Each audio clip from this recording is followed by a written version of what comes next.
men that were killed on Sunday, and also for Sidney Krupnik, a longtime resident of Toms River, who passed on, I guess, on Monday.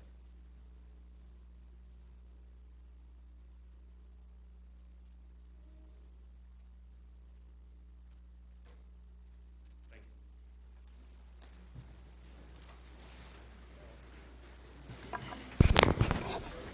This meeting is convened in accordance with the provisions of the Open Public Meeting Act of New Jersey. That the official minutes reflect that adequate notice of this meeting has been provided by publishing a notice in the Asbury Park Press on Tuesday, January 8th, 2019, and also forwarded to the Toms River Times, Toms River Patch, and WOBM News on Wednesday, January 3rd, 2019, and thereafter posting same on the Town Hall Bulletin Board for such notices and filing same with the Township Clerk. Pursuant to a resolution adopted by the Township Council on January 3rd, 2019. Notice was also posted on the Township webpage. Roll call, please. Councilwoman Yurick. Here. Councilman Kubel. Present. Councilwoman Maruka. Present. Councilman Roderick. Here. Councilman Turnbach. Here. Council Vice President Hill. Here. Council President Whitman. Here. First item on the agenda is the approval of minutes of October 22nd, 2019. Move the minutes. Second. Motion made by Councilwoman Maruka, seconded by Councilman Turnbach. Councilwoman Maruka. Excuse me, I have to abstain. I did not attend that meeting, so I'll rescind that motion. Move the minutes into the record. Second. Motion made by Councilman Kubel, seconded by Councilman Turnbach. Councilman Kubel. Yes. Councilman Turnbach. Yes. Councilwoman Yurick. Yes. Councilwoman Maruka. Abstain. Councilman Roderick. Yes.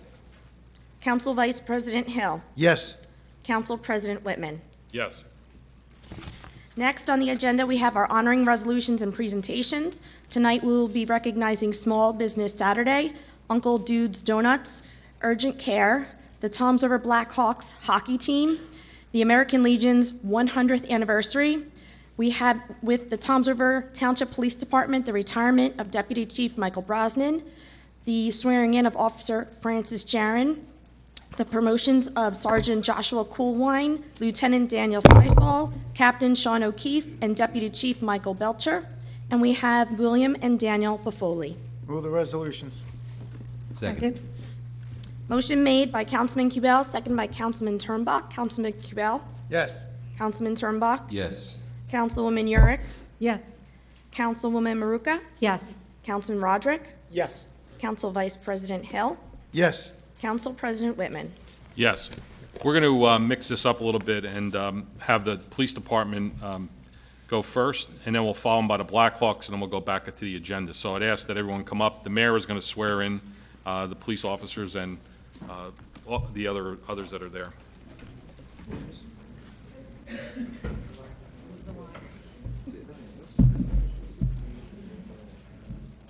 Yeah, it's urgent care. Are you doing the same thing? Yes, sir. No, we can.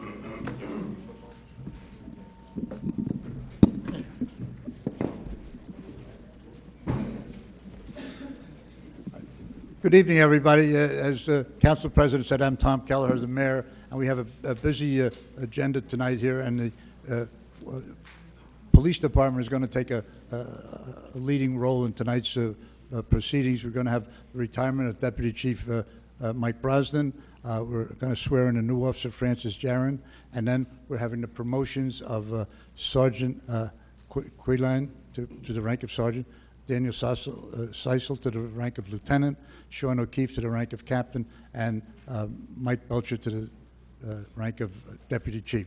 So we want to start with the retirement of Deputy Chief Mike Brosnan. George, you want to present the... Oh, yeah, go. Good evening. Thank you for coming. Special thank you to Sheriff Swan Golden for showing up tonight and supporting us as always. Deputy Chief Michael Brosnan joined the Toms River Police Department in September 1994. He's a graduate of Toms River High School East, received a Bachelor of Science from Rutgers University and a Master's of Arts from University of Oklahoma. Deputy Chief Brosnan is a graduate of the Ocean County Police Academy and the FBI National Academy. He is also a New Jersey Certified Public Manager. Deputy Chief Brosnan previously served in various capacities in both the Patrol and Criminal Investigation Bureaus. He has been awarded several awards and citations, including the American Legion Officer of the Year of the 200 Club Valor Award in 2000. His most recent assignment was the Operations Bureau Commander overseeing the Patrol Division and Special Operations. Deputy Chief Brosnan has proudly served the department and township community for 25 years. He would like to thank his wife Lisa and their children Jenna and Liam for their continued support throughout his career. Congratulations. Mike, our council president has a presentation for you. We have a presentation for you. It's a clock, and we know that you're not going to need it now that you're retired. Congratulations. Okay, good, yeah. I might just say this is the second Brosnan retirement party I've been at. I went to his dad's retirement as a lieutenant in Seaside Heights. How many years ago? It was 25 years ago. Okay, seems like it was yesterday. Okay. Oh.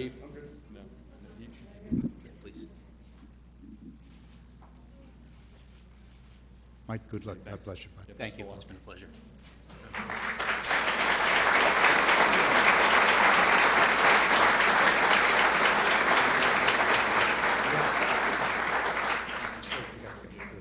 Are we good? Yeah. Okay. So obviously, with the retirement, we have a new hire. Most everybody has these pamphlets. I'm going to paraphrase just a little bit. Some of this is pretty lengthy. Officer Jaron was born in Toms River, New Jersey, and raised by her parents, Dennis and Christina, in Manahawkin. She has two older siblings, Ashley and Christopher. Officer Jaron comes from a family of law enforcement, as her father is a sergeant in Ocean Township Police Department in Ocean County, and her brother is a sheriff's investigator for the Ocean County Sheriff's Department. Officer Jaron graduated from Southern Regional High School in 2014. She attended Fairleigh Dickinson University. She graduated cum laude with 2 bachelor degrees, majoring in criminology and sociology. She was a Special Law Enforcement Officer, Class 1 for Long Beach Township Police Department for 3 summer seasons. In 2018, Officer Jaron was hired by Beach Haven Police Department as a Special Law Enforcement Officer, Class 2, and successfully graduated from the Ocean County Police Academy. Officer Jaron continued to serve at the Beach Haven Police Department. Officer Jaron would like to thank her family and friends for their continued love, guidance, and support. She would also like to thank Long Beach Township Police Department, the Ocean County Prosecutor's Office, and Beach Haven Police Department for helping her get to where she is today. Congratulations.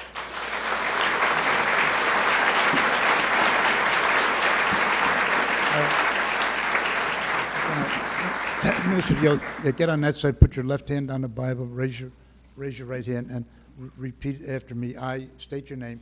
I, Francis Jaron, Do solemnly swear do solemnly swear that I will support the Constitution of the United States that I will support the Constitution of the United States and the Constitution of the State of New Jersey, and the Constitution of the State of New Jersey, that I will bear true faith and allegiance to the same that I will bear true faith and allegiance to the same and to the governments established in the United States and to the governments established in the United States and in this state and in this state under the authority of the people, under the authority of the people, and that I will faithfully, and that I will faithfully, impartially, impartially, and justly and justly perform all the duties of the office of Officer, Toms River Police Department, perform all the duties of the office of Officer, Toms River Police Department, according to the best of my ability, according to the best of my ability. so help me God. Welcome, welcome. Congratulations.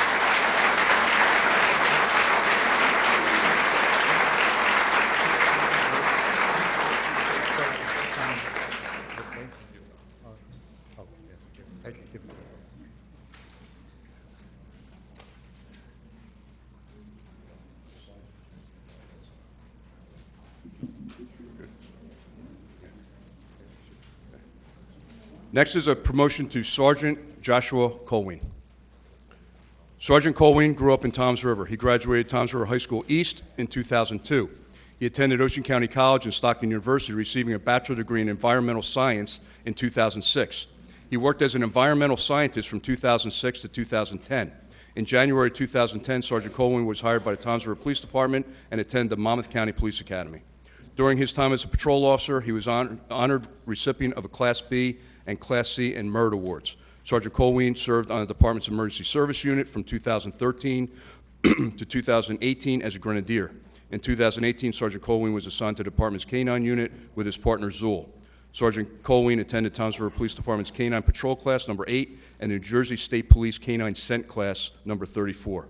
Sergeant Colween is joined today by his wife Danielle and their 2 children, Zoe and Nora D., along with family and friends. Congratulations.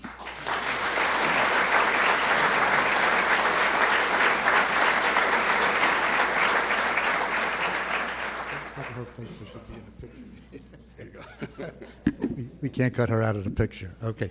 All right. Sergeant, raise your right hand, repeat after me. I state your name, please. I, Joshua Coleman, Do solemnly swear do solemnly swear that I will support the Constitution of the United States that I will support the Constitution of the United States and the Constitution of the State of New Jersey, and the Constitution of the State of New Jersey, that I will bear true faith and allegiance to the same that I will bear true faith and allegiance to the same and to the governments established in the United States and to the governments established in the United States and in this state and in this state, under the authority of the people, under the authority of the people, and that I will faithfully, and that I will faithfully, impartially, impartially, and justly and justly perform all the duties of the office of Sergeant, Toms River Police Department, perform all the duties of this office of Sergeant, Toms River Police Department, according to the best of my ability, according to the best of my ability. so help me God. So help me God. Sergeant, congratulations.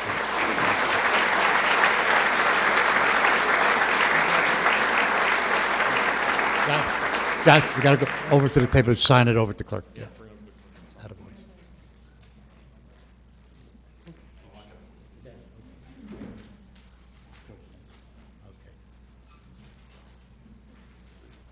Okay. Next is a promotion to Lieutenant Daniel Seisel. Lieutenant Seisel joined the Toms River Police Department in January 1995. He completed his undergraduate degree in criminal justice in 1996 from Stockton University and his master's degree in education from Seton Hall in 2000. He is also a 2012 graduate of the FBI National Academy, Class 251. Lieutenant Seisel has over 27 years of service in the military reserves, where some of his duties have included military police, Cobra attack helicopter pilot, and a special agent with the U.S. Army Criminal Investigation Command. Lieutenant Seisel served an overseas tour for Operation Iraqi Freedom from 2006 to 2007 as a special agent in charge of Balad CID office and was awarded the Bronze Star for his service. He was mobilized in 2015 for the U.S. Army Reserves to protect Services Battalion and a special agent in charge of the security of the Army and Chief of Staff of the Army Security Detail in Fort Belvoir, Virginia. He was promoted to Chief Warrant Officer 5 in 2016. He is currently Command Chief Warrant Officer for the 99th Readiness Division, Joint Base McGuire-Dix, Lakehurst. Throughout his career with the Toms River Police Department, Lieutenant Seisel spent 17 years in the Patrol Division with additional duties to include Emergency Service Member, Marksman Sniper, Field Training Officer, Color Guard Member, Ice Rescue Officer, Firearms Instructor, Use of Force and Defensive Tactics Instructor. Lieutenant Seisel was promoted to Sergeant in 2012, was assigned to the Patrol Division on the midnight shift. He also currently serves, I know it's long, right, serves as an executive board and a trustee for FOP Lodge 156. Lieutenant Seisel has been a proud resident of Toms River Township since 2002, where he lives with his beautiful wife Yahtzee and their two lovely children, Braden, 8, and their 6-month-old daughter, Skylin. Lieutenant Seisel would like to acknowledge and thank his entire family and friends for all their love and support throughout his entire law enforcement and military career. Congratulations.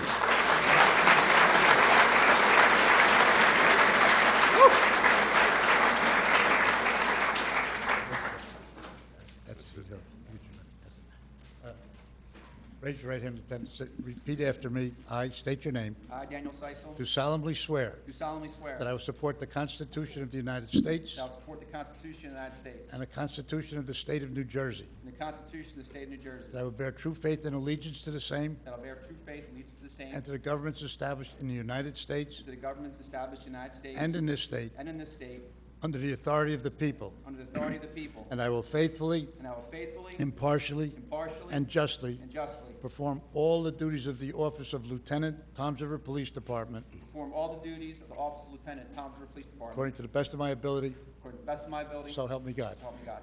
Congratulations. Thank you. Well deserved.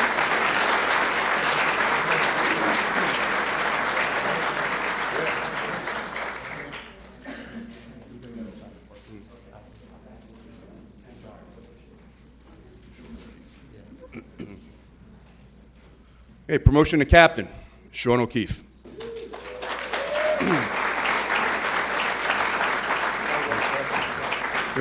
He actually has friends. Captain Sean O'Keefe was raised in West Orange, New Jersey, and graduated from West Orange High School in 1989. His collegiate journey resulted in a Bachelor of Arts degree in Criminal Justice from Excelsior College.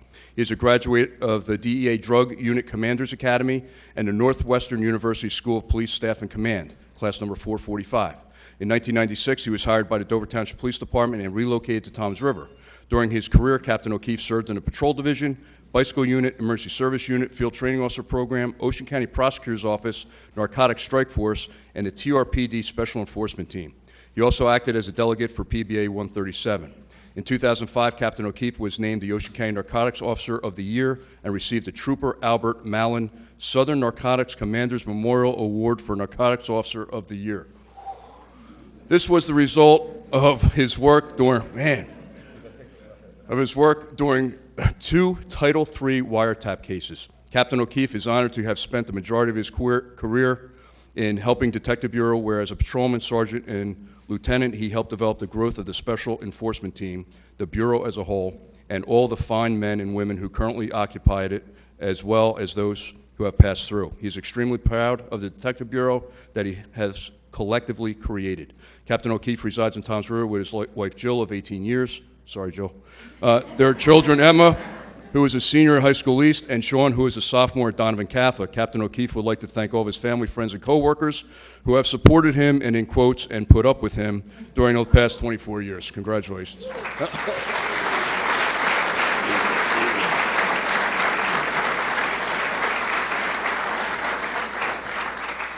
Captain, raise your right hand, repeat after me. State your name, please. I, Sean O'Keefe, Do solemnly swear do solemnly swear that I will support the Constitution of the United States that I will support the Constitution and the of the United States Constitution of the State of New Jersey, and the Constitution of the State of New Jersey. and I will bear true faith and allegiance to the same I will bear true faith and allegiance to the same and to the governments established in the United States to the governments established in the United and States in this state and in this state under the authority of the people, under the authority of the people, and that I will faithfully, and that I will faithfully, impartially, impartially, and justly and justly perform all the duties of the office of Captain, Toms River Police Department, perform all the duties of the office of Captain, Toms River Police Department, according to the best of my ability, according to the best of my ability. so help me God. So help me God.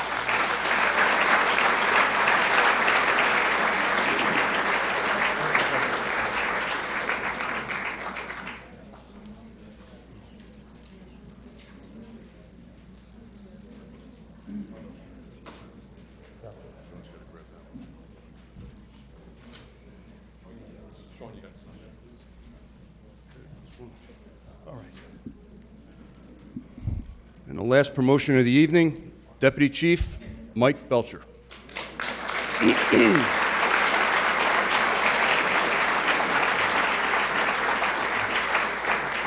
Deputy Chief Michael Belcher is a lifelong New Jersey resident and is a 25-year veteran of the Toms River Police Department.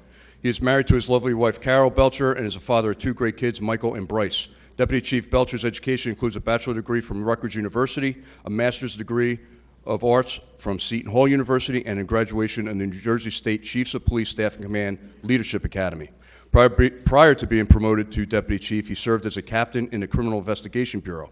Michael was also assigned to the Administrative Bureau as the Internal Affairs Lieutenant and to the Department's Patrol Division as Shift Commander. While assigned to patrol as a sergeant, he was assigned the responsibility of training Department personnel extensively in domestic violence policy and investigations, use of force, vehicle pursuits, and emergency vehicle operations. Early in his career as a patrol officer, Deputy Chief Belcher earned assignments to narcotics, school resource officer, emergency services, and the bicycle unit. Deputy Chief Michael Belcher is currently the department's Operation Bureau Commander. Congratulations.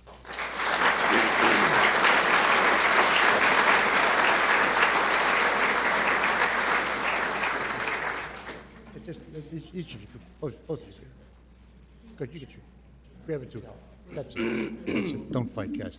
All right. Chief, raise your right hand. State your name. I, Michael Belcher, Do solemnly swear do solemnly swear that I will support the Constitution of the United States that I will support the Constitution of the United States and the Constitution of the State of New Jersey. and the Constitution of the State of New Jersey, I will bear true faith and allegiance to the same that I will bear true faith and allegiance to the same and to the governments established in the United States and to the governments established in the United States and in this state and in this state under the authority of the people, under the authority of the people, and that I will faithfully, and that I will faithfully, impartially, impartially, and justly and justly perform all the duties of the office of Deputy Chief, Toms River Police Department, perform all the duties of office of the Deputy Chief, Toms River Police Department, according to the best of my ability, according to the best of my ability. so help me God. So help me God. Mike, congratulations.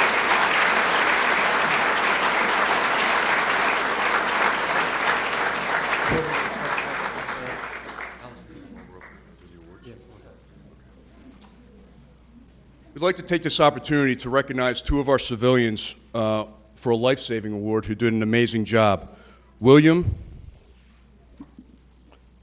and Daniel Buffoli, if they could come up.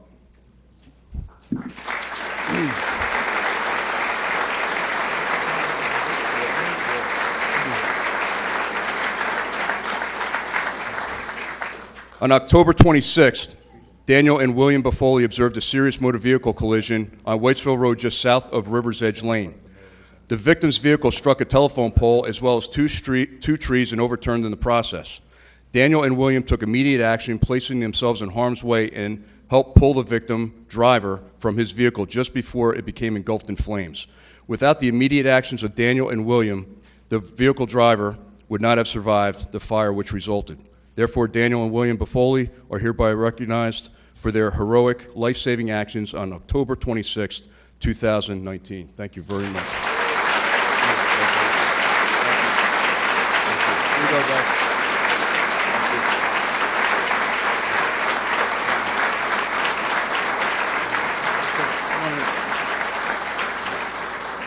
Here we go. Oh, we gotta move this.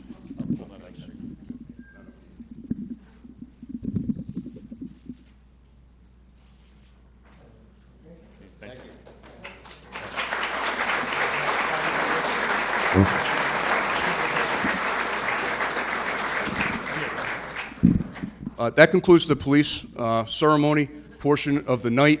I just, again, want to thank the mayor, the council, and Mr. Guardian for all their support. Thank you to all of you, brothers and sisters from our law enforcement agencies. Thank you to the prosecutor. I just noticed that he's here, and all our other dignitaries that arrived. So thank you very much.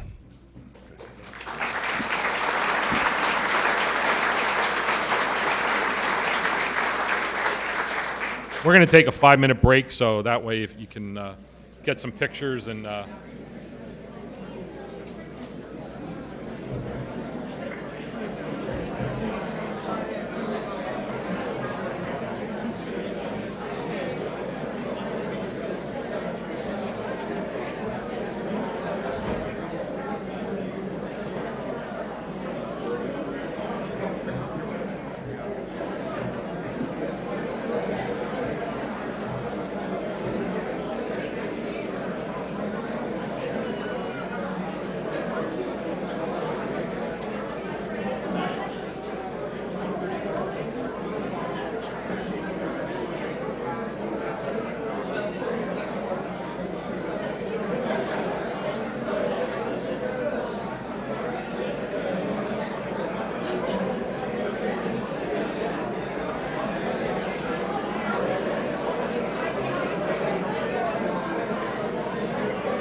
Well, come on up, we'll get started.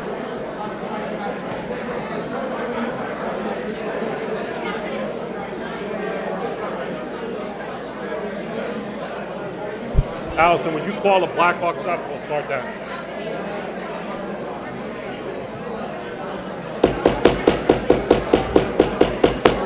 May we have the Toms River Blackhawks come to the front?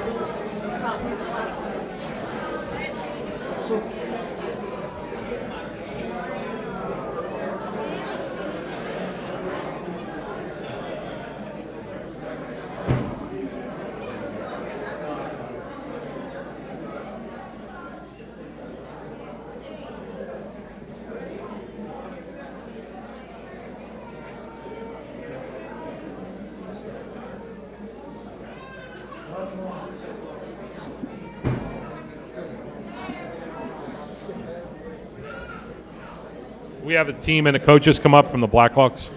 Come on up, guys.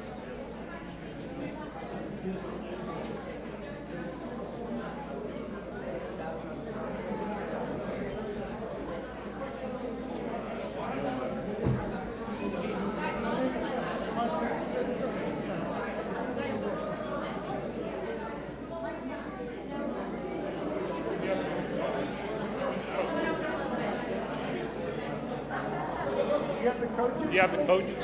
Did you have the coach?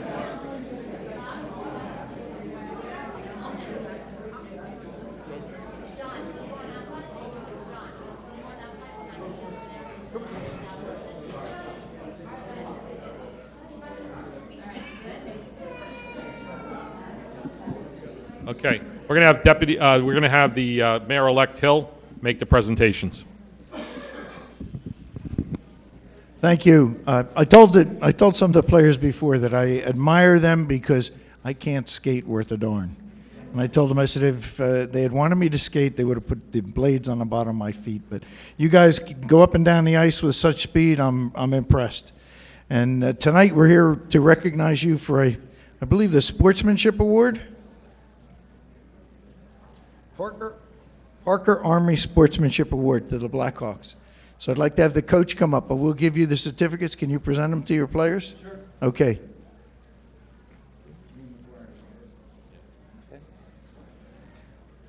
Will McGuire. Here's Will. All right. You want to take pictures of each, or does it come up? Or? All right. Michael Cohen. There you go. Hold that out so we can see it. Jack Farlacus. Put that, Jack. Michael Talercio.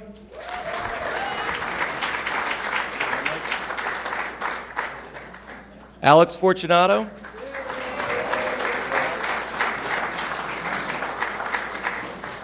Noah Thompson. Johnny Schmidt. There he is. Hold it out.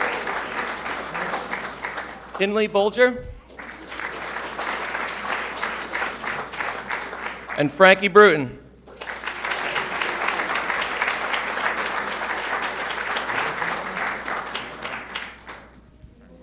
Everybody get a picture? You want to get a picture? Show your certificates. No, go ahead. Say something. Yeah. Yeah, go ahead. I didn't have anything really prepared, but I'm going to wing this. So this is kind of a special award. This is Parker's Army is an organization that all of us as Toms River Blackhawks know very well, dedicated to the memory of Parker New York, who was a goalie with us, who passed away due to leukemia a few years back. This award isn't just about scoring goals or getting points or anything like that. This is basically dedicated to the memory of Parker in his honor and it's about sportsmanship, and that's what Parker was. He was a teammate, a team player, he was a sportsman, he loved the game, he showed up to practice, he worked hard, he never quit. And that's what this award was about. And each one of these awards was handpicked by their coaching staff. So it just brings out the memory of Parker. So every one of these kids demonstrated a quality that Parker possessed, and that's why they were selected for this award. So I want to thank the mayor and the township committee for having us out and honoring these kids. Thank you.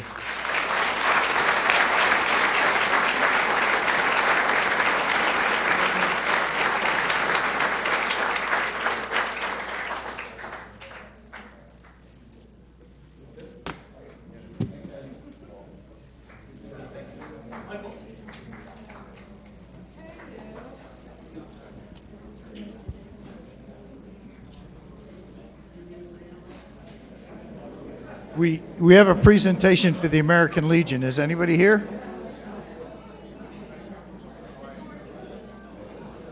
Okay.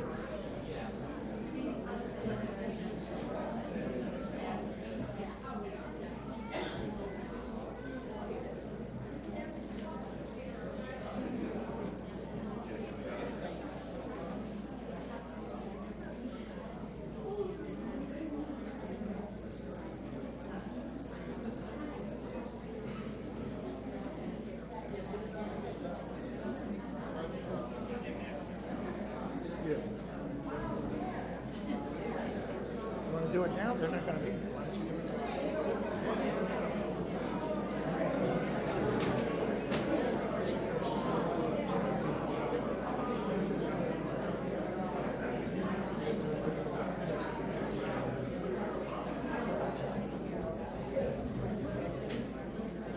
Bring the whole group.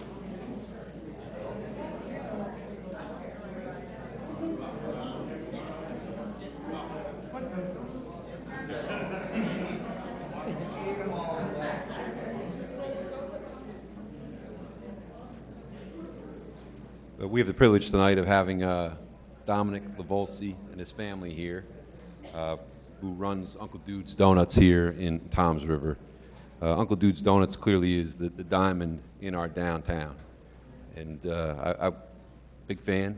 I'm in there every weekend, and I can tell you, the donuts are delicious. Even better than the donuts, though, is the employer, Dominic, and his staff. They make you feel at home, welcome. It's everything we want about our downtown, and we're so thankful to have you here. Been here 6 years now. No shock to me to read another award for Best Donut in New Jersey. Within 6 years, he's had 3 of these awards, and it's really just outstanding. It's spot on, and we're very pleased to have you. We wanted to bring you in and recognize Uncle Dude's Donuts for being honored with the Best Donuts in New Jersey by Travel and Leisure magazine. We really appreciate you, Dominic. We appreciate your staff, your family. Best of luck.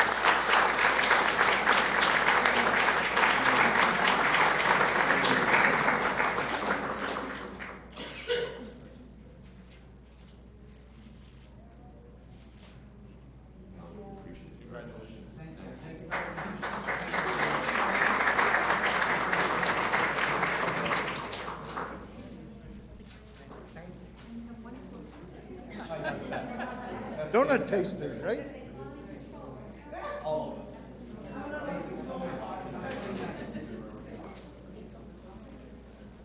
Do we have anybody here from the American Legion?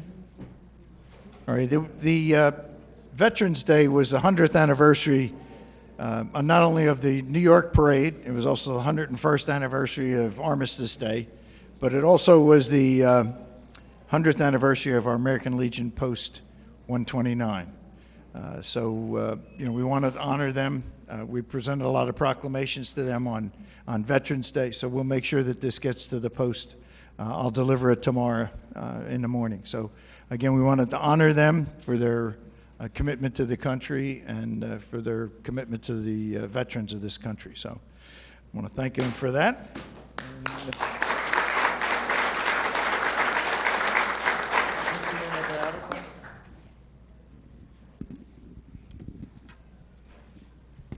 We have another proclamation for, there are over 2 million people that wind up with antibiotic-resistant infections.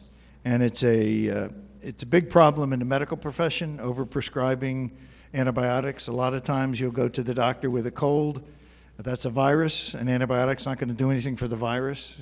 So, they ask for antibiotics. Sometimes if they take them inappropriately, you can develop a resistance to the penicillin. And you want to hold on to your silver bullets for when you really need them. So a lot of times when you go to your physician and you say, well, I'm running a fever, and he diagnoses you with a cold, he's not going to give you an antibiotic because that's not going to do anything for the cold. So you want to use the antibiotic when it's appropriate, when you have an infection that needs the appropriate use of antibiotics. But if you overprescribe them, you wind up with antibiotic-resistant diseases and infections. And that can be a real problem because as we develop new antibiotics and the diseases become resistant, we have less and less that the healthcare profession can use in their armamentarium to take care of the infection. So judicious use of antibiotics is appropriate, and that's what we're recognizing today with the proclamation for this month. So put that aside. I don't know, is anybody here? I don't know if anybody's here from the group. They are? Come on up.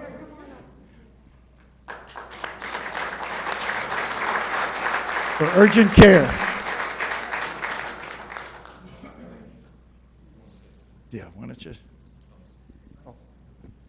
I just wanted to thank the council and the mayor for recognizing the importance of antibiotic stewardship. Next week is National Antibiotic Awareness Week from the CDC, and Urgent Care Now in town here has been one of the first 10 centers in the nation to get the antibiotic stewardship commendation from the Urgent Care Association and the College of Urgent Care Medicine. So we're proud of that, and thank you for recognizing how important this is to the nation. So thank you.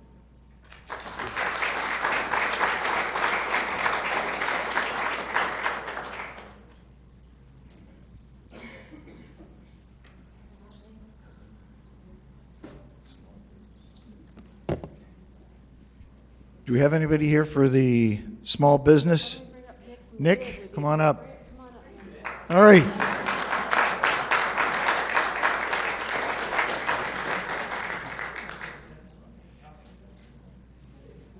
As we know, with small business is the engine that drives the country. It's not all the major large companies. Almost half of the employees in the nation are employed by small businesses. So we're encouraging people to shop downtown, shop in the small businesses. That's the engine that drives the economy. And the economy's good right now, and we want to encourage you to shop in those small, unique stores that are around town that you're not going to find on the internet. So, we're here to recognize that tonight, and we've got Nick here, who's a big advocate for downtown Toms River, and I'll let him speak a little bit about some of the businesses downtown that are growing and part of our downtown landscape. Thank you. Thank you, Councilman. Mayor-elect. Yes, absolutely. So Small Business Saturday is the Saturday immediately following Black Friday. So the day after Black Friday, which is the day after Thanksgiving, Small Business Saturday. So if you are interested in seeing what downtown Toms River has to offer, visit the downtown shops at 53 Main. We have free pictures with Santa that day. A number of our shops, which are our retail incubator, which is a place where people can start a business downtown, hopefully to graduate to a major storefront, is fully occupied, and they'll be running all sorts of specials that day.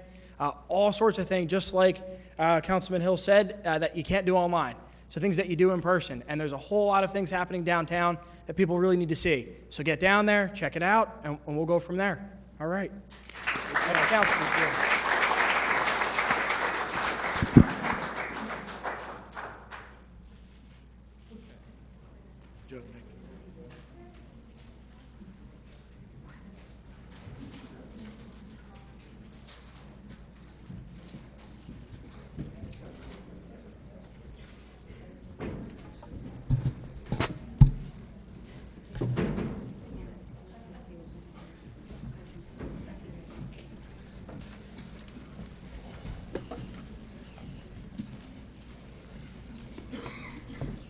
Go ahead, Allison.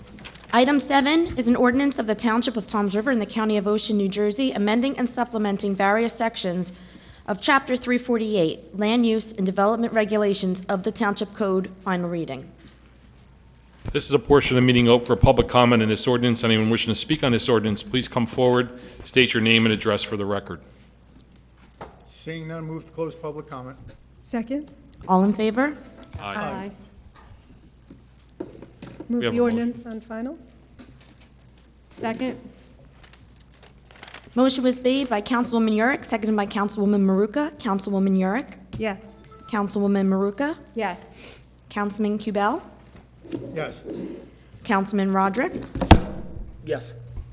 Councilman Turnbach? Yes. Council Vice President Hill? Yes. Council President Whitman?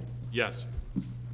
Item 8 is an ordinance of the Township of Toms River in the County of Ocean, New Jersey, amending and supplementing Chapter 462, Sale of Tobacco Products in the Township Code to establish restrictions on the sale of electronic smoking devices, first reading. Move the ordinance on first. Second. Motion made by Councilwoman Yurick, seconded by Councilman Kubel. Councilwoman Yurick? Yes. Councilman Kubel? Yes. Councilwoman Maruka? Yes. Councilman Roderick? Yes. Councilman Turnbach? Yes. Council Vice President Hill? Yes. Council President Whitman? Yes. Number 9 is a resolution of the Township Council of the Township of Toms River, Ocean County, New Jersey, urging the legislature and governor to enact a law banning single-use plastic and paper bags. Move the resolution. Second.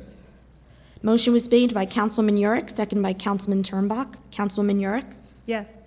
Councilman Turnbach? Yes. Councilman Kubel? No. Councilwoman Maruka? Yes. Councilman Roderick? No. Council Vice President Hill? No. Council President Whitman? No. The resolution does not pass. Item 10 is a resolution of the Township Council of the Township of Toms River, Ocean County, New Jersey, supporting Senate Bill Number S-3422, which, if adopted, would require declaration of Code Blue Alert when National Weather Service predicts temperatures of 32 degrees Fahrenheit or lower statewide, regardless of precipitation conditions. Move the resolution. Second. Motion made by Councilman Turnbach, seconded by Councilman Kubel. Councilman Turnbach. Yes, I would just like to ask the Township Council, those members, to continue to support this bill. It is in the Assembly right now. It's before the Homeland Security and State Preparedness Committee. It's been there since June 20th of 2019. On that committee is Assemblyman Gregory McGuckin, so hopefully we can all reach out to Assemblyman McGuckin, who was former council president of this council, and ask him to move this amendment on to the governor's desk to pass this Senate bill. It's an important bill. Code Blue just started up in November. Obviously, a night like tonight, our warming centers are open, but we want this to go statewide. So yes, and thank you.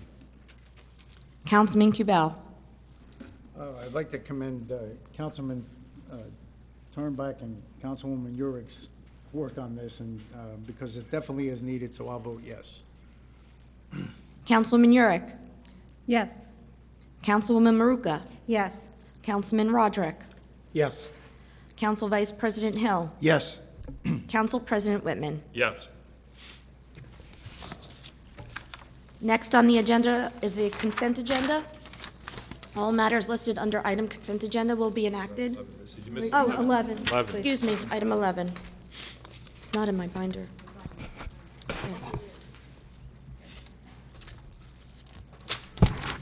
Item 11 is a resolution of the Township Council of the Township of Toms River, Ocean County, New Jersey, calling for the Study Commission to review the Open Public Records Act, or OPRA. Move the resolution? Second. Motion made by Councilwoman Maruka, seconded by Councilwoman Yurick. Councilwoman Maruka. Yes. Councilwoman Yurick. Yes. Councilman Kubel. Yes. Councilman Roderick. No. Councilman Turnbach. Yes. Council Vice President Hill. Yes. Council President Whitman. Yes.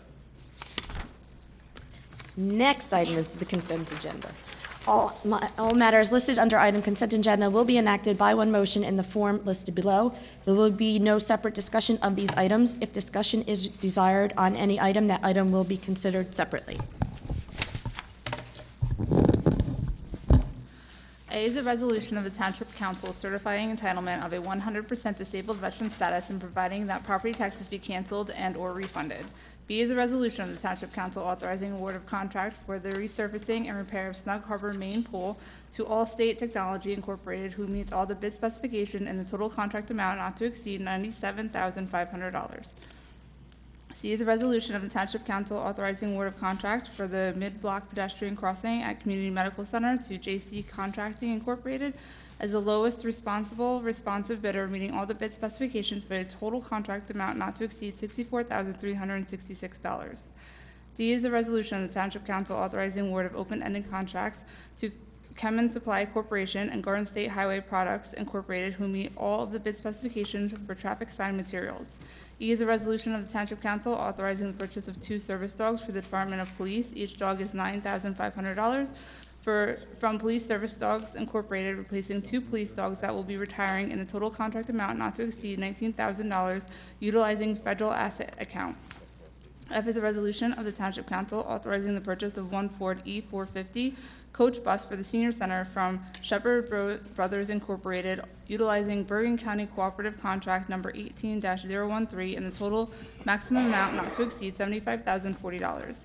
G is a resolution of the Township Council authorizing contract to VC Emergency Vehicle Specialist for the purchase of 1 ambulance remount for the Office of Emergency Management and 1 ambulance remount for the Toms River First Aid Squad, utilizing the Houston-Galveston Area Council Cooperative Purchasing System, HGAC-BUY,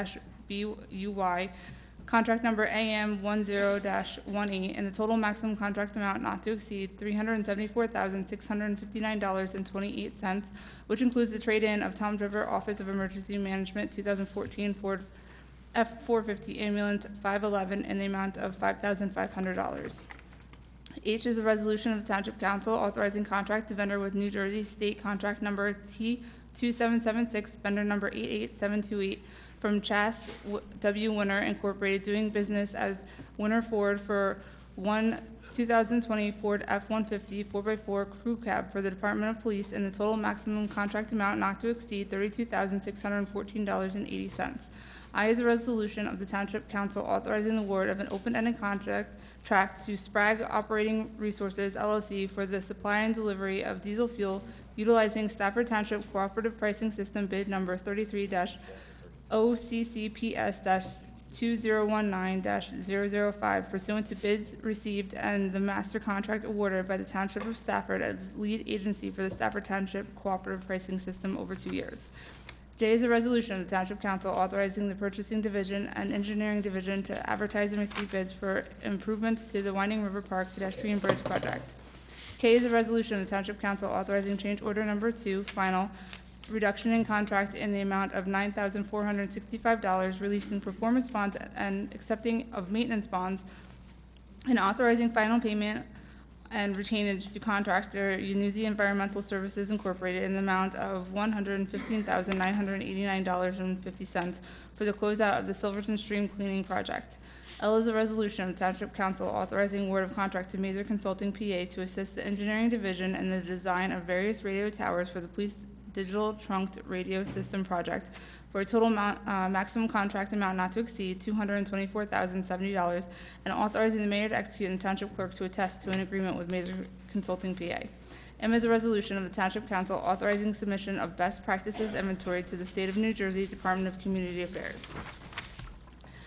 N is a resolution of the Township Council authorizing the purchase of NJ IBR module from Spillman Technologies Incorporated for the support of or maintenance of proprietary software exception to public bidding for the Department of Police in the total maximum amount of $59,081, and will include the first 2 years of maintenance for Toms River's share, with Manchester Township contributing $15,500 towards this purchase and Lavalette Borough contributing $3,843 towards this purchase. That item was removed, I understand.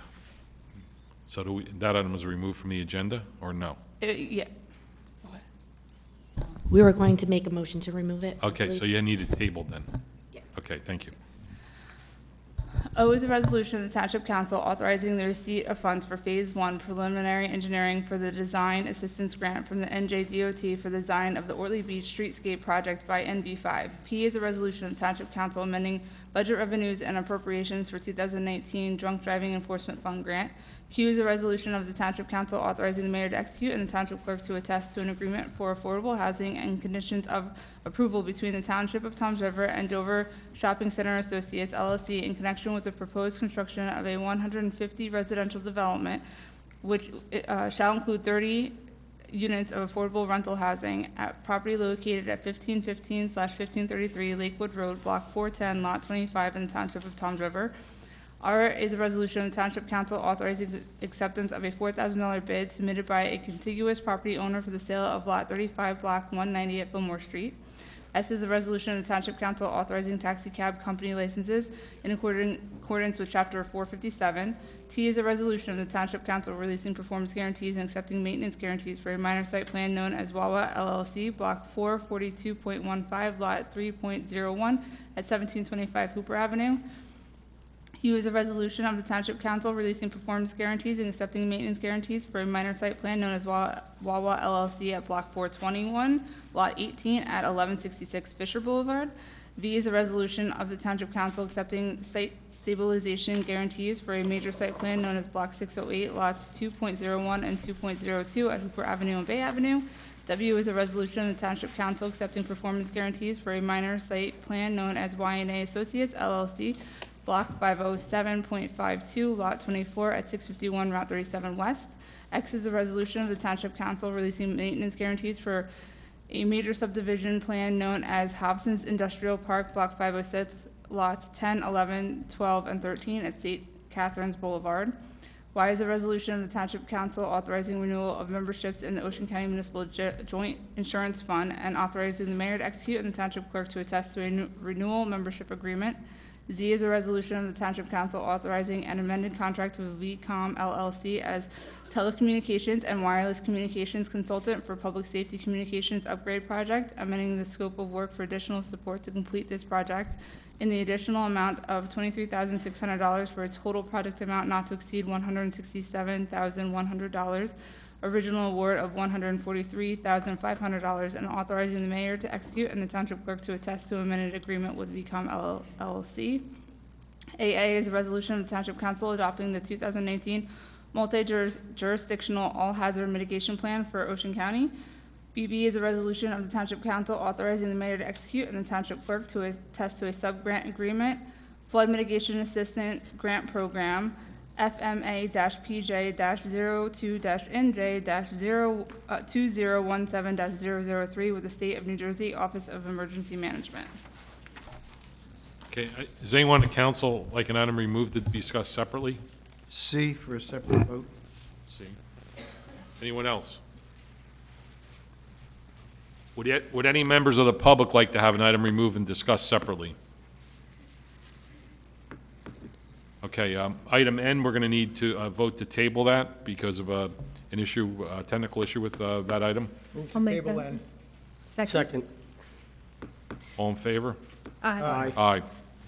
Okay, item C, you want to vote on that separately? Separately, yeah. Okay, can we have a vote on that separately, please? Absolutely. Would you like to make a motion on the balance of the agenda first? Well, we can do item C and then we'll do the balance. Okay. Move item C. Second. Item C, motion made by Councilwoman Yurick, seconded by Councilman Turnbach. Councilwoman Yurick. Yes. Councilman Turnbach. Yes. Councilman Kubel. I abstain, I have a conflict. Councilwoman Maruka. Yes. Councilman Roderick. Yes. Council Vice President Hill. I abstain, I'm on the Board of Directors at, Board of Trustees, rather, at Community Medical Center. I abstain. Okay. And Council President Whitman. Yes. Move the consent agenda? Second. Motion made by Councilwoman Maruka, seconded by Councilwoman Yurick. Councilwoman Maruka. Yes. Councilwoman Yurick. Yes. Councilman Kubel. Yes. Councilman Roderick. Yes. Councilman Turnbach. Yes. Council Vice President Hill. Yes. Council President Whitman. Yes.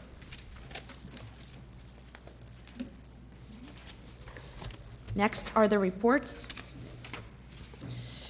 The Bailey Golf Course for the month of October in 2019, $81,683.13 as compared to 2018 at $70,358.97. The Bailey Golf Course year-to-date through October of 2019, $1,128,283.63 as compared to 2018 at $1,052,169.89.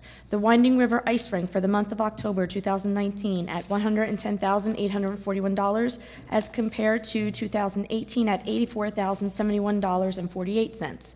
The Winding River Ice Rink, the year-to-date through October of 2019 at $700,716.62 as compared to 2018 at $664,062.05. Building permits for the month of October of 2019 at $246,463 as compared to 2018 at $174,595. And the building permits for the year-to-date through October of 2019 at $1,976,433 as compared to 2018 at $2,041,224. Move the reports into the record. Second. Motion made by Councilman Kubel, seconded by Councilman Turnbach. Councilman Kubel. Yes. Councilman Turnbach. Yes. Councilwoman Yurick. Yes. Councilwoman Maruka. Yes. Councilman Roderick. Yes.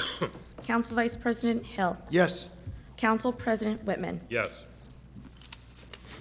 Next, we have the bills. Move the bill list. Second.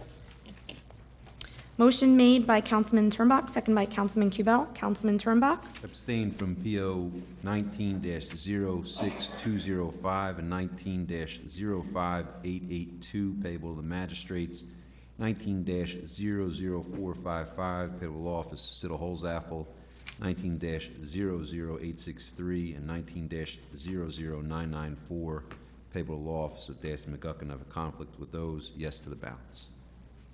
Councilman Kubel. Abstain to PO 19-05828, 19-05974, 19-05975, and 19-06058 payable to the Bureau of Fire Prevention. Yes to the balance. Councilwoman Yurick. Abstain from PO 19-00248, 19-05644, and 19-05760 payable to Remington and Vernick, and PO 19-05882 and 19-06205, only as they pertain to the recreation salaries. Yes to the balance. Councilwoman Maruka. Abstain to PO 19-00863, payable to Dasty McGuckin, attorneys at law. 19-00994, payable to Greg McGuckin, Esquire. 19-00456, payable to Terry Brady, Esquire.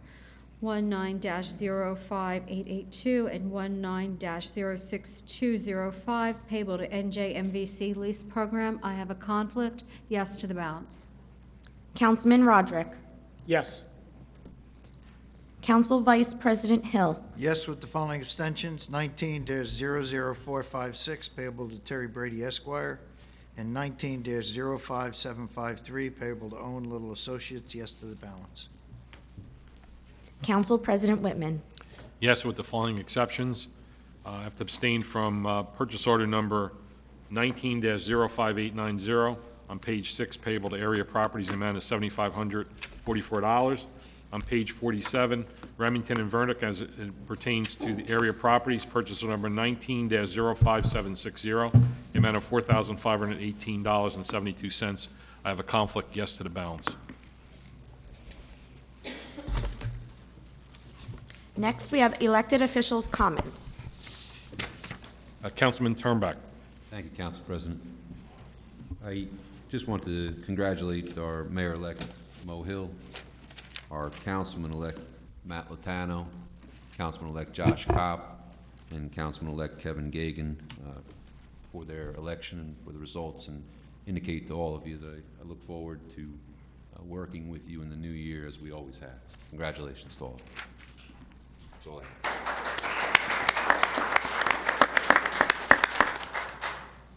Councilwoman Maruka. Thank you, Council President. I just want to talk about the Veterans Day Parade yesterday. It was a glorious day here, and I have to tell you, it was the first time I've seen that many people out for a Veterans Day parade.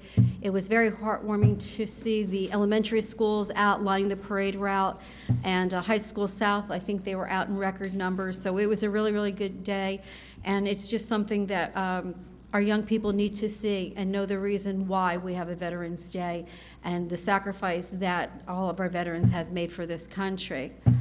On Saturday evening, I had the opportunity to attend a function for the Code Blue program. It was their first annual, I guess it was they had a dance and also a Chinese auction. And it was well attended, and I was able to meet with the staff, tour the facility, and I tell you, it was just, it was a wonderful experience. And I know they started, I believe Friday was their first day. And it's just it really warms my heart to see that this council had taken the initiative through Councilman Turnbuck and Councilwoman Hurek to get that program up and running. And I'm very proud to serve with this council and this initiative, and for our administrator, and then also for our department heads that work hard to get that program going and get the building ready and everything else that needs to be done. But more importantly, the volunteers that volunteer for the Code Blue program through, I think, practically every church in Toms River and every community group. It's just something that's needed in this community, and I'm glad that we are filling that need. And last but not least, I'd like to congratulate Mayor-elect Hill. I've served on this governing body for 16 years with him. I know Mo is going to make a fine mayor and make this town proud. And I'd also like to extend my congratulations to our new councilman-elect, Josh Kopp, Matt Latano, and it'll be nice serving with Kevin Gagan again. I'm just looking forward to it, as Councilman Turnbuck say, to work together as mayor and council and put the best interests for the residents of Toms River forward. And that's all I have, Council President. Thank you. Councilwoman Yurick. So I'd like to first and foremost congratulate Mayor-elect Mo Hill. Over the last 2 years, I've gotten to work with him and come to know him as a fine individual. He is always there for the people of Toms River. His success is our success, so I wish him nothing but the best in his new role. I also want to make everybody aware that, and also to Matt Latano, Josh Kopp, and Kevin Gagan, I look forward to working with you guys. In partnership with the Toms River Mayor's Advisory Council on Developmental Disabilities, we have offered a sensory stimulation quiet room for 2 of the most recent events, the Harvest Fest and the Halloween Parade. So we will continue to offer that, and we'd like to make sure as many people as possible are aware so that they can feel comfortable coming to public events with their children who may need to step away from time to time. And a lot of people will avoid events that are really loud and active because they know that their children will become overstimulated. So now we will, of course, make everyone aware when we are able to offer it, but we will try to offer this quiet room at every opportunity, every festival we can. Remind everybody that on December 6th, we have our tree lighting right out in the courtyard. And as always, promoting downtown on December 13th, It's a Wonderful Life opens here in downtown. I just wanted to make one comment about tonight. We had an opportunity to pass a resolution that was just going to encourage people to use multi-use bags and to encourage Trenton to take the lead and pass something statewide. So we did not take that opportunity, unfortunately. But I think that it would be a great move for Toms River to follow the lead of Point Pleasant Beach and Stafford Township, 2 local municipalities who have taken that initiative over the last 2 years. And just like to point out that this is not a partisan issue, that those 2 townships are Republican-controlled. So Toms River includes approximately 10 square miles of waterways, the river, the bay, and the ocean. We have a responsibility to protect our residents and our property, and I hope that at some point in the future, the council would reconsider. That's all I have. Thank you. Councilman Cabell. I just would like to congratulate Mo Hill on elected as Mo. I have served with you 16 years. And Originals. yeah, well, you're the last. Good luck to you. And lastly, remind everybody that December meetings are actually at 5 p.m. Yes. That's it, sir. Councilman Rodber. Well, I too would like to congratulate Mayor-elect Hill and Councilman-elect Matt Latano and Josh Kopp. They're in attendance here tonight. I wish you all the best. I look forward to working with you all. And I'd also like to take a moment to speak a little bit about why I voted no this evening on the recommendation that was brought forth here by this council. I don't doubt that Councilwoman Urich's intentions are altruistic when it comes to her desire to ban plastic bag usage here in Toms River and statewide, but I do think she and some other folks in her camp are a bit misguided. First, reusable bags can harbor harmful bacteria that can infect your groceries, and they need to be used 130 times before they have a smaller carbon footprint than a plastic bag. Disposable paper bags like those used in Whole Foods require 40 times the amount of energy to both produce and transport. There are more pollutants associated with their production. They take up more space in our landfills, and you have to cut down trees to make paper. Plastic bags are inert. They don't break down into harmful chemicals. They take up very little space in our landfills. They cost about a penny to produce as compared to 5 cents, for a paper bag. And you may say, hey, well, what's 4 cents? Well, just for perspective. The ban was for paper as well. Okay, all right. It wasn't a ban. No, I understand, but some folks, Yeah, some you're folks are opposed to some folks want to switch to paper, okay? The average American family, you're right, uses 1,500 plastic bags a year. We have 35,000 of those folks here in Toms River. So an extra 4 cents on a bag, it would be $2.1 million taken away from our economy with no added benefit at all. And if you were to look at that statewide, you'd be talking about almost $200 million, like a tax on everybody's groceries. And, as I said, it's these kind of schemes that are cooked up by well-intentioned, nanny state leftists that have people fleeing the Democratic Party and the state of New Jersey, for that matter. So, like I said, I know everybody wants to protect the environment, but in this situation, I don't think you get an added benefit. I really don't believe so. So that's all I have for this evening. Thank you. Vice President of Council Hill and Mayor-elect Hill. Thank you, Council President. First of all, I want to talk a little bit about safety and driving as we come into the holiday season. We've got Thanksgiving, Christmas, and New Year's. There was a horrific accident on Hooper Avenue. A car went airborne, wound up on the second level of a two-story building. In talking with the chief of police, although I don't know that the final results are in, it's suspected that it was alcohol use that led to that accident. They were traveling at a rate of estimated speed of 120 miles an hour. The car became airborne. The driver lost control. It went over the median, crossed over the southbound lane, hit a gully, and then became airborne again and wound up being embedded in the second floor. So please, please, please drive safely. If you're going to go out and you're going to drink, they have things called Ubers now and taxi cabs. Be safe, please. I also want to talk a little bit about the Veterans Day Parade. It was impressive. As we came down Main Street, Maria's correct. I think Mr. Sitta let the entire student body out for that parade for maybe about 15 minutes as they crossed down there. The entire student body looked like they were out there, and it was heartwarming to see that kind of a turnout. I really think, again, as Maria said, I think it was the largest turnout we've had in years that I can remember. Even the ceremony on the front lawn, there was still a good crowd there.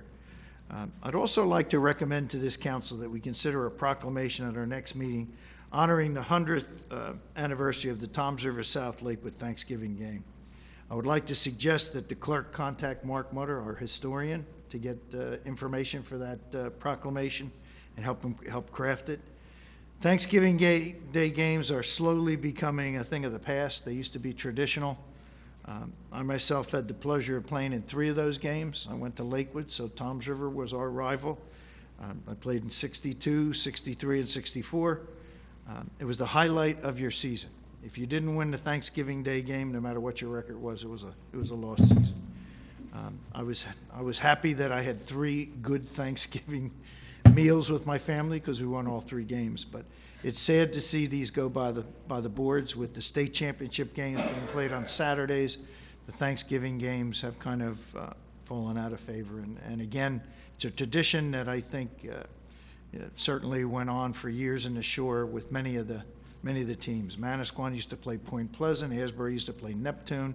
They were rivals of neighboring towns, and we've lost that, unfortunately. So I'd like to propose that we have a proclamation for that. I know there's a committee, and I would like to invite them to come for that proclamation. I want to thank the residents of Toms River who came out to vote in the mayoral and council election last week. There was over 35% of the voters registered in Toms River came out, as opposed to about 26% countywide. There was interest in the race. There was interest in the primary race.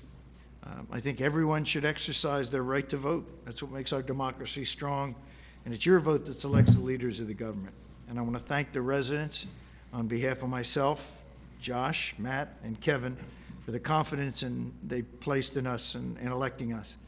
And I will pledge to you that we're going to go forward serving you with honor and integrity, and we want to move Toms River forward in a positive direction. And I thank everyone who came out to vote. No matter who you cast a vote for, use that right you have as a citizen to vote. That's all I have. Thank you. I'd also like to comment on the Veterans Day Parade. I've been involved in the town for a number of years, and I've been on this council for approximately 10 and a half years, and this was probably the parade that I think was the most well-attended Veterans Day Parade that I can remember. And I just think it was very heartwarming to go down the street and see the children from the various schools and the residents come out and support the veterans. And I have a son-in-law that's a pilot in the Air Force, and I know that he would really appreciate the fact that he's supported by so many residents that come out and attend the Veterans Day Parade. I'd also like to congratulate Councilman Hill on Mayor-elect Hill for his victory, along with Councilman-elect Latano, Kopp, and Gagan. I've served with Kevin Gagan over the years, and I'm glad that he's back on the council. I wish you guys the best. I think you ran a terrific campaign, and I think you're going to be great for the town. With that, I'd open up for public comments. Anyone wishing to speak, please come to the microphone, raise your hand, come to the microphone and identify yourself. Tell us your name and address for the record. Thank you. Yes, sir. Mel, come on up. We actually have 2 microphones that are now wireless and work, I'm told, so that's should be a much improved system from what we've had in the past.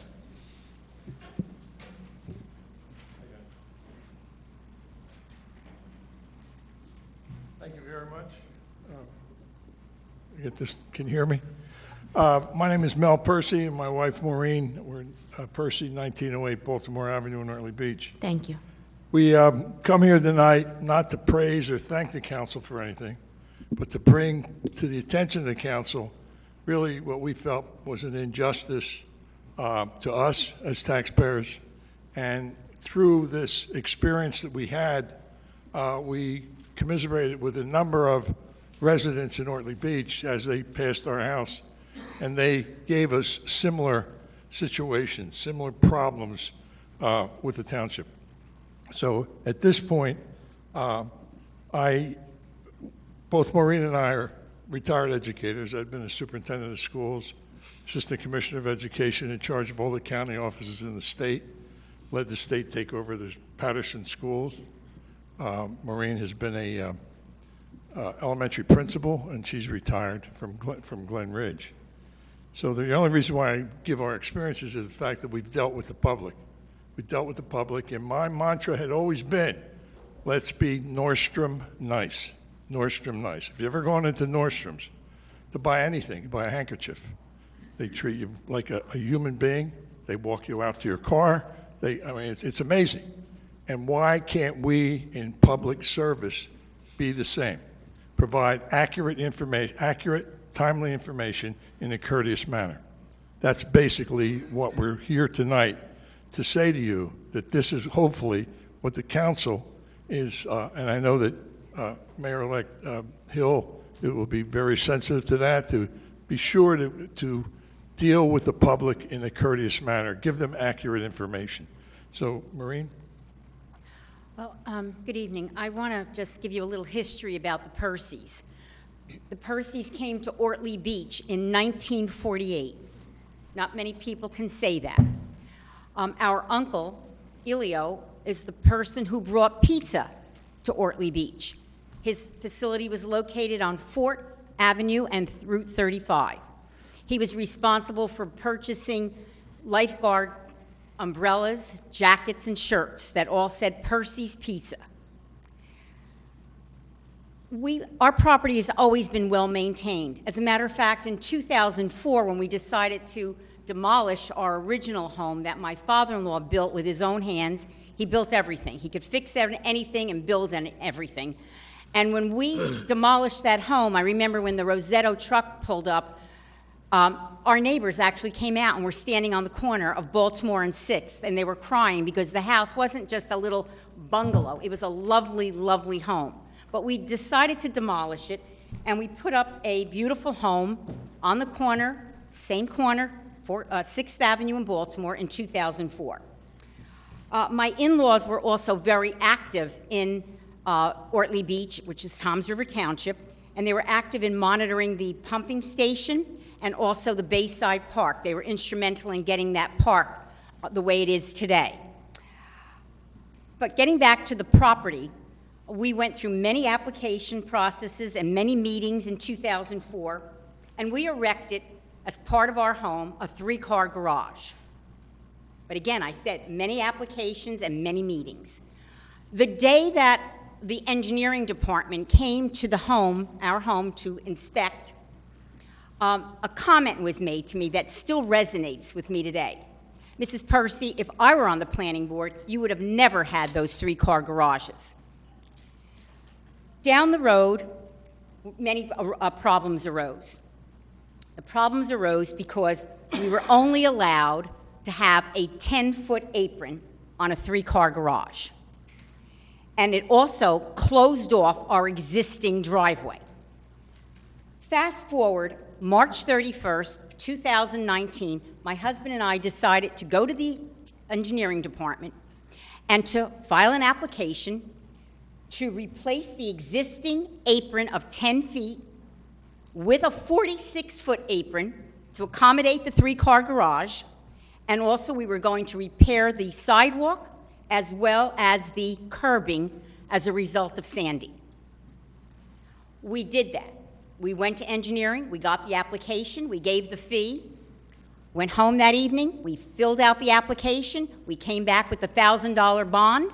I appeared the next day in engineering, handed in the paperwork. The person that I handed the paperwork into was very surprised that I had everything ready, and I asked, what do I do next? And I was told on April 1st, get started. Call your contractor and you can get started immediately. And I said, that's it? And she said, that's it. When you get to a point where you're going to pour the concrete, give us a call. That was the information. I didn't leave this building, and I was already on the phone with my contractor saying, I'll meet you at the house. He was there before I got home to Ortley Beach, and he and his son ripped up, got everything ready. On April 3rd, the concrete truck was coming down the street, and I got a telephone call from my husband. Stop the project. We are not allowed to pour. I just got a call from engineering. There's a problem. Mal? You know, basically, at that point, we were given a permit, and we were given the go-ahead to begin the project. And we were appalled that we got that information from your engineering department. And as a result of that, it caused a whole problem for us during this period of time. So basically, what we were talking about was April 1 through a project that was to be pouring 48 feet or so of concrete. Should have taken, a few days. It would have been done in a week. However, it began April 1, and the nightmare continued until August 29th. so that it wasn't until September that we were able to put our cars back into the garage, which meant that we had to go out and rent garages because we didn't want to keep things on the street. So we felt that was appalling to us. Now, through that whole process, we were given misinformation. I mean, it seems to me that if you're going to get involved in a project, you research the project, you find out what the rules are, and you implement the rules. And that's what we thought we were doing. However, every step of the way it became a problem. And what occurred was, due to the misinformation and the poor handling of information here in the township, it caused us additional expense with our attorney, with our planners, with our planner and other individuals. It just kept escalating. We had 3 meetings here for an approval, and the first meeting ended in the group deciding they're going to take a field test and visit the site. Who did you meet with? Because did you need a variance, or did you need? Yeah. All right. So what happened is they told you could start the work, and then you were stopped because you needed a variance. Right. Okay. We had to apply for that. Yeah. So you applied for a variance. Right. Okay. So we went to that board. What was it? The Board of Adjustment, and what was the reason? Because you needed the code says 22 feet, is it, Bob? Right. And is it 22 feet for the apron? Sure.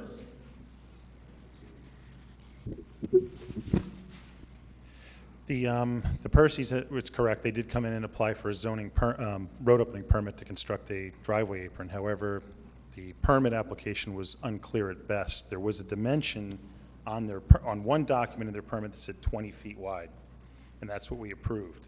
When the inspector went out, there was an apron constructed over 30 feet wide, and at that point, we said it's not okay to pour. Let me finish, sir. They were then sent to the Zoning Board of Adjustment because, as you know, in Ortley, on-street parking, they were basically removing any on-street parking in front of their home. So they had to go to the Zoning Board. The Zoning Board, as I understand, took at least 2 hearings, and ultimately they did approve it. My inspector then went back out after they did get an approval, and then they, for the second time, constructed more than what the permit permitted.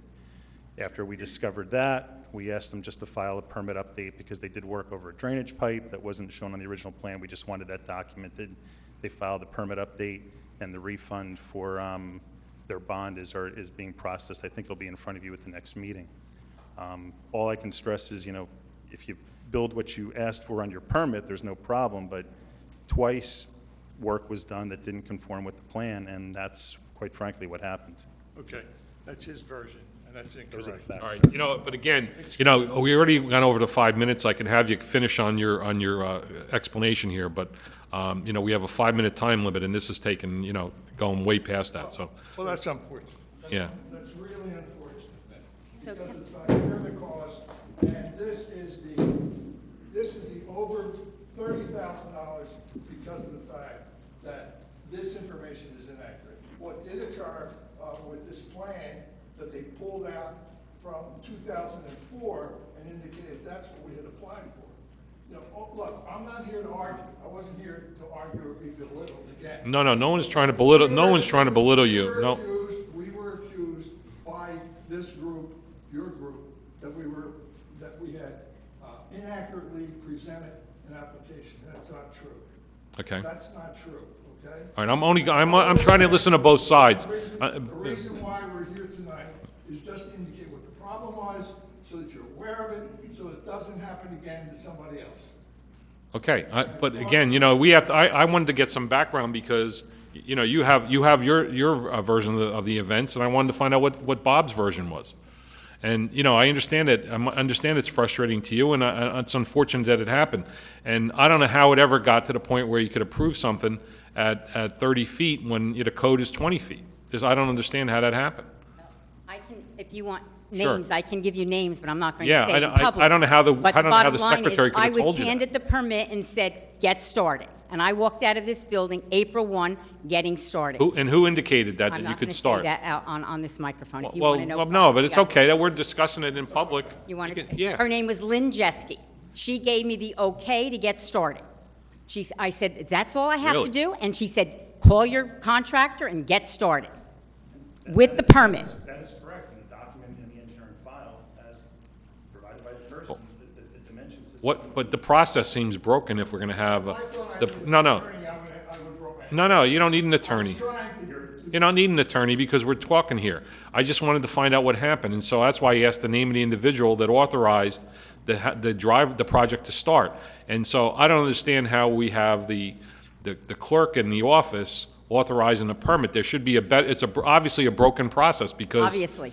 You know, Right. I understand that, Obviously. but there should be some kind of signed approval. Didn't we get? Exactly. The permit that Ms. Jeske issued was correct.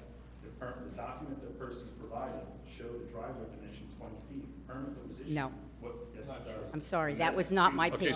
so that's the dispute. That's the dispute. I hear. Well, our attorney dug out. Okay. They pulled out the plan from 2004 that was stamped township and said that's what we're applying for, and that was never occurred. I never gave that in. I never Can did. can I make a suggestion that I'd like to see more of this? I think you need to really sit with someone from the council so we can go through it a little more and look at a way to fix this. So. Well, the only relief we're seeking is to give you information. No, but we want, no, but I understand that, and I understand you're frustrated, but I want to fix the process.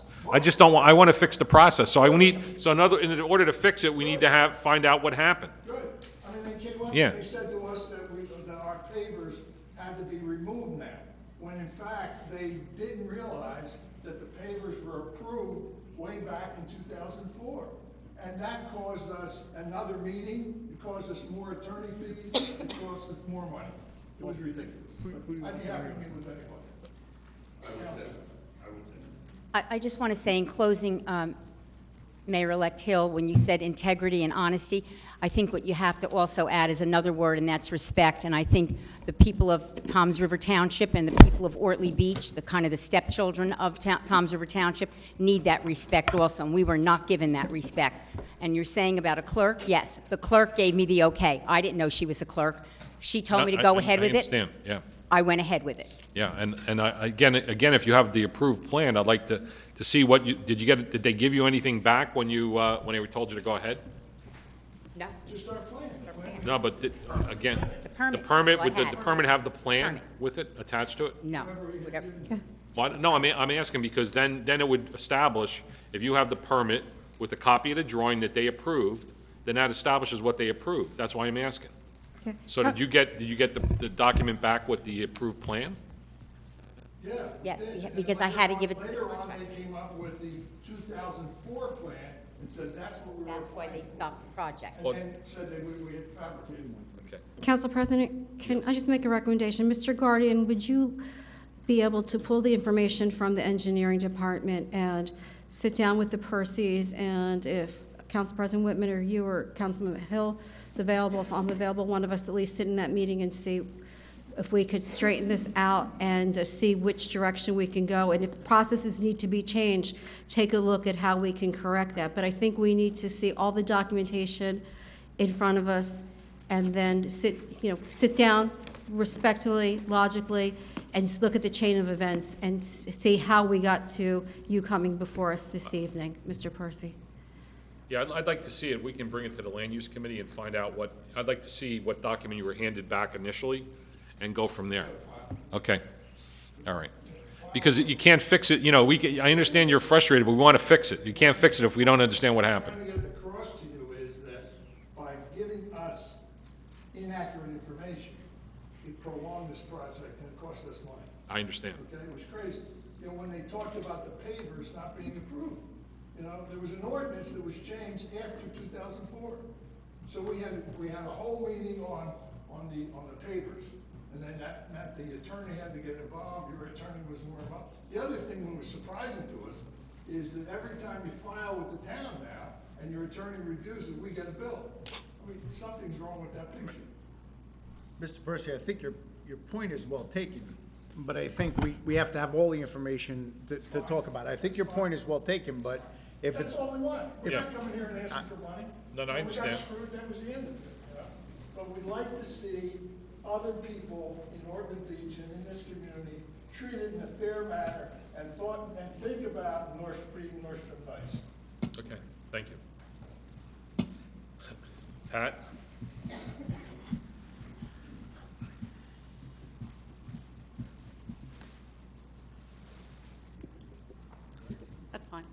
Pat Glaslow, Wortley Beach. I have two things. First, where do we stand on the surf club? Because there's got to be a time limit. Mr. Guardy? I don't think we have any new news on it. We did receive copy of correspondence that was sent to the owner's attorney from the state of New Jersey indicating that the $6.3 million was a fair value appraisal of the property, that the state had agreed to increase it by 5%, and they accepted the 5% increase that the town would pay for a total of $7 million, and that's the final offer, and they had asked for the owners to proceed. And the state had indicated all of the other advantages there is to sell it to the state. Okay, that was one. The second one, and I brought this up to Maria Maruka a few weeks ago in the Shore Beat, what was it? Was it the Shore Beat or was it the Patch? There was an article about 2 streets within Ortley Beach that want to secede and go with Lavalette. Shore Beat. Okay, it was the Shore Beat. I had never heard of it. I know some of the neighbors that are involved in that area were never asked by the people that are instigating this. But the problem I have is they want to do Brindley and Hague. Now, if you come, they want to do both the north and the south side of Hague. So common sense would say if you come down the middle of the street, you kind of split it. But they want to do both the north and the south side. If they pick up the south side, so you go from the front of the house on the south side to the back property, and you drew a line straight down from the top of the block down to the bottom of the block, you're cutting my property in half. And there is no way I am going to pay taxes to 2 separate towns. I am not going to, when I want to do work on my house, have to go to 2 towns to get permits. Mr. Guardy, have we received any correspondence? We have not. Okay.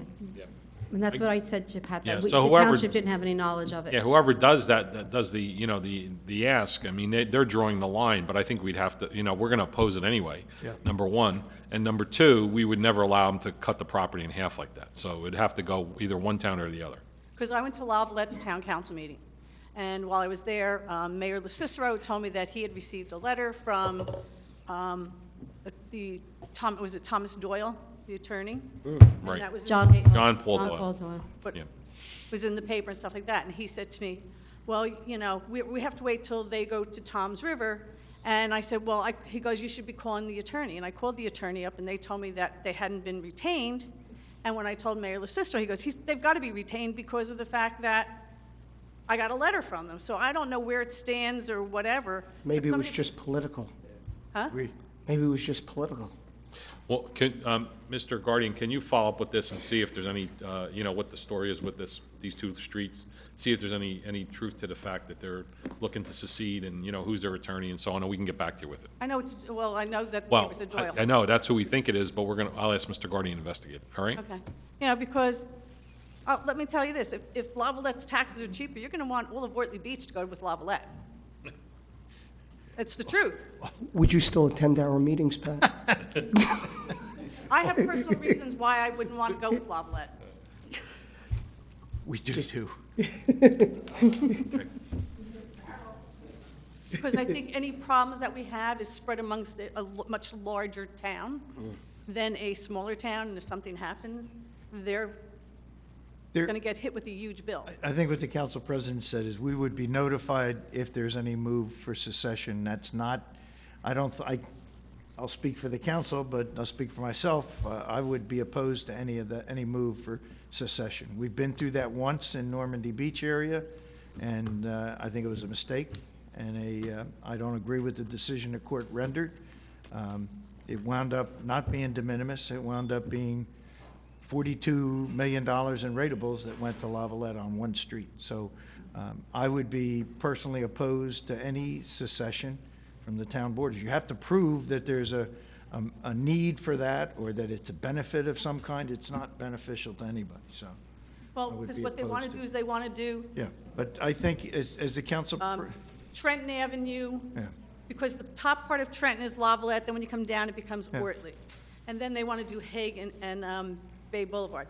Part of the problem is, and people on Trenton are annoyed, is because, and I've talked to Bob about this, that street hasn't been paved because some people say, like, to the south side of Trenton, they're saying, Tom's River says that's Lavalette's. Lavalette says that's Tom's River.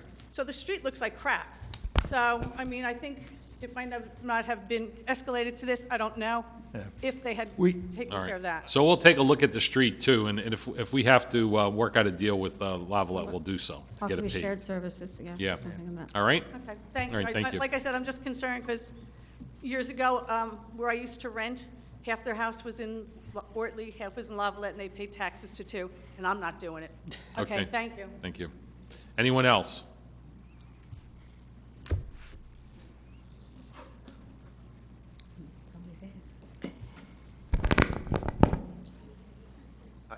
Anthony Colucci from Ortley Beach. I just want to talk about the plastics. I've been taking a coastal stewardship course for the last 9 months, and it's very frightening what's happening to our ocean. Plastic bags, yeah, that's a part of the problem, but plastic bottles, plastic everything. Our whole world is plastic. Basically, what you're doing now is it's a plastic ocean. Everything in the ocean is eating plastic, and everything we eat from the ocean has plastic in it. Approximately every week and a half, we are consuming through the water and fish and everything else that has water in it, fish, etc. We're consuming about a credit card's worth of plastic in each human being. It's a big, big problem. This is something we have to tackle in the future, whether it's plastic bags, plastic bottles. In Ortley Beach, we're very concerned about that on the beach and the ocean. We try to make sure that people put stuff in the recycling bins. We have to make sure recycling works better, because that's ultimately where we got to do with the plastic. We have to make it work and not get into the oceans, because we're eating it, and eventually it's going to kill us. Thank you. Anyone else? Come on up, Chris. Chris Golembeski, Tom's River. Ladies and gentlemen of the council, on behalf of Tom's River First Aid Squad, thank you very much for the new ambulance. It is well needed, and we just want to continue to give back to the community. So thank you. You're welcome. Anyone else? Seeing none, move to executive session. Second. All in favor? Aye.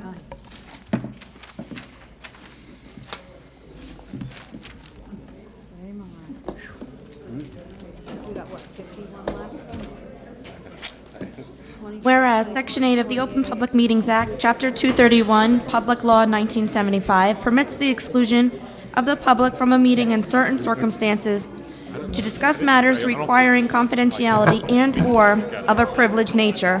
And whereas the Township Council is of the opinion that such circumstances presently exist. Now therefore be it resolved by the Township Council of the Township of Toms River in the County of Ocean and State of New Jersey as follows. The Township Council will now conduct a private executive session.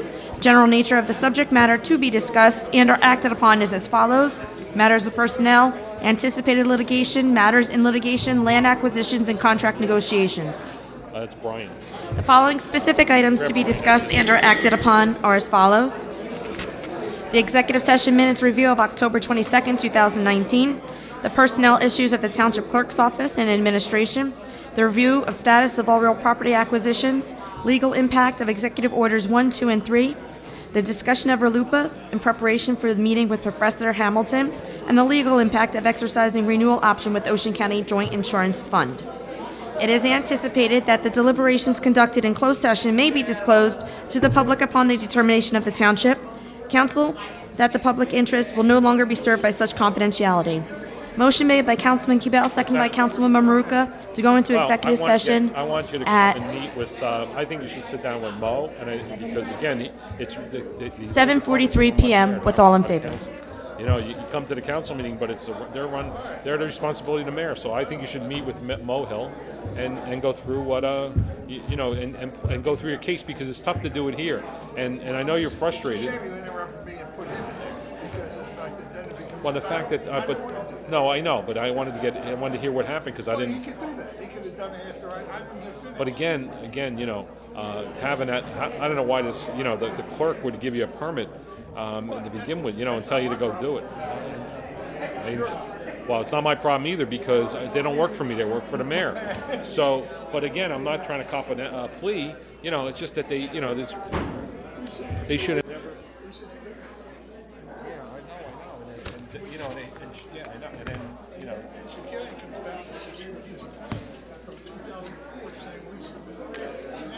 Well, they should have, see, this is the problem, they don't stamp. I read it that same thing. No, the stamp from when they gave you the permit, the new one, right? It should be stamped approved, and a date and signed. That's probably what the problem is, because they don't stamp the freaking thing. Now you get it, right? And they, you know, and they should, look, I know you didn't know. I'm not saying you didn't know. Look, you know how many people are frustrated dealing with you know how many people are frustrated dealing with them? It's just it's a nightmare. He's got to clean up, you know, I think that should be clear there from that.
Do I have a motion to go back into public session? All in favor?